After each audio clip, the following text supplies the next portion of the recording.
Good evening, children. Today we are going to see about the methods of food preservation. So before that, I am going to keep a question. Why food should be preserved? Food should be preserved to increase the supply, and we have to store for the future use.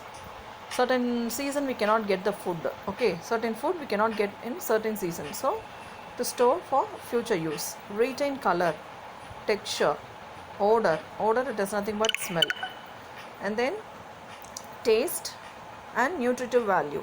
To retain all those things, we have to preserve the food material, and to decrease the demand. Sometimes the shortage may occur, so we have to preserve the food. Okay, so for example, now if you see, there is a very great demand for the onion because it reached a peak of rupees 120 even. Okay, so for stopping that infacilities, we have to save or preserve the food materials. Next, some methods are there. Methods of preservation, if you see, so many different methods are there. For example, drying, smoking, irradiation, cold storage, freezing, pasteurization methods are there. In that, some example I have given. Drying, what is the best example? Means dry fish. The fresh fish can be gone for the dry fish. It can be converted for dry fish. It can be withstand for even 6 months also. But fresh fish we cannot retain for so many days. Smoking, meat can be smoked. Okay, in the heating it can be dried and it will become the water content will be oozed out or sucked out.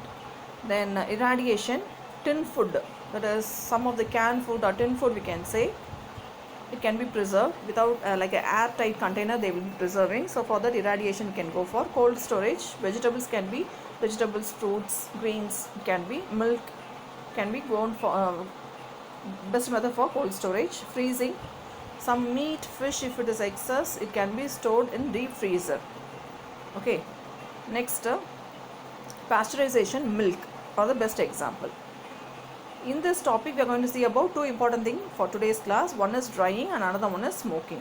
Drying, this drying it is also called as dehydration. Dehydration is nothing but removal of water or moisture content in the food item.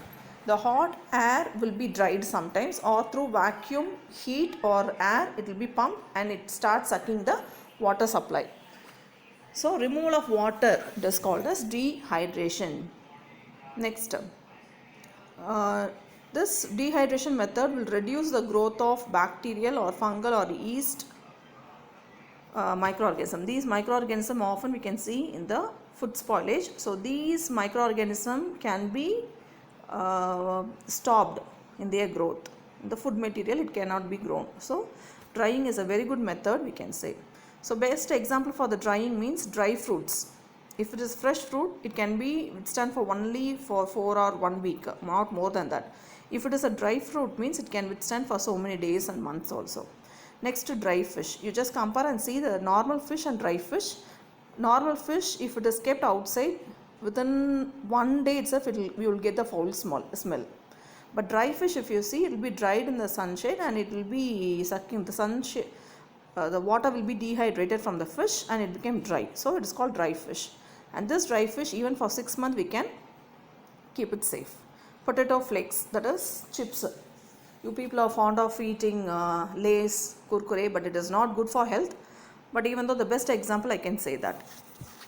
Next is smoking. Meat, fish are exposed to the smoke. Fire will be just made it like a tandoori chicken, we can say. Okay, and dry action of smoke will preserve the food materials and even it will keep the microorganism away from the spoilage also. So best example I can say tandoori chicken. Next, the question session. Why food should be preserved for longer period of time? Why we have to preserve, and mention the different methods of preservation with an example and explain in detail about the drying and smoking. So you have to explain. So this is your question. Thank you. Write your homework properly. Complete your work then and then. Thank you.